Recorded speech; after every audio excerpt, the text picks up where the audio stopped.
With the constitutional deadline for a state budget just days away, the Senate and Assembly Monday took up the Democrats' proposed millionaires tax surcharge and proposed budget.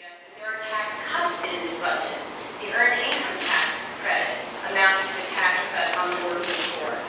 And I could go on and on listing the positives in this budget. Both houses advanced both measures for a full vote later in the week. On Tuesday, charter school advocates voiced their oppositions to 4 other bills that would be up for a vote Wednesday. One would require a public vote before a charter school could be designated. We see the legislation as an opportunity to slow down the growth for charter schools and even in some instances stop the growth of charter schools.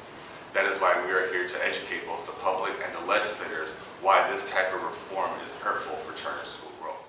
But without a doubt, another event overshadowed the charter school press conference Tuesday. Republican Governor Chris Christie, alongside Democratic Senate President Steve Sweeney, signed landmark legislation into law that would make 500,000 public employees pay more for pension and health benefits.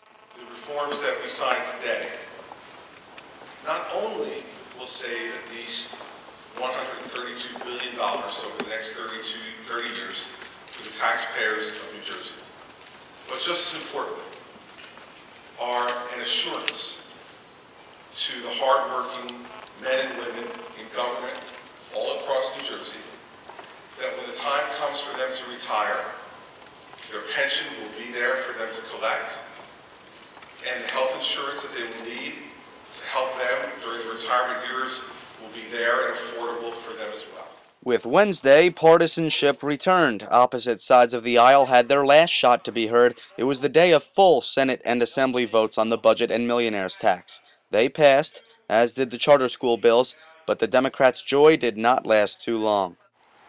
Keeping with my commitment to approve a budget that does not break faith with New Jerseyans and a promise to reform, I have aggressively used the line item veto and the absolute veto on this budget and accompanying bills to ensure that the state will go into the next fiscal year with a constitutionally balanced budget without raising taxes on any New Jerseyans and still protecting critical priorities. My budget is constitutionally balanced, putting New Jersey on stronger fiscal footing while still funding key commitments. My budget spends $29.7 billion, $900 million less than the Democratic budget, $1.3 billion less than all the spending the Democrats approved, and it maintains a healthy and necessary surplus.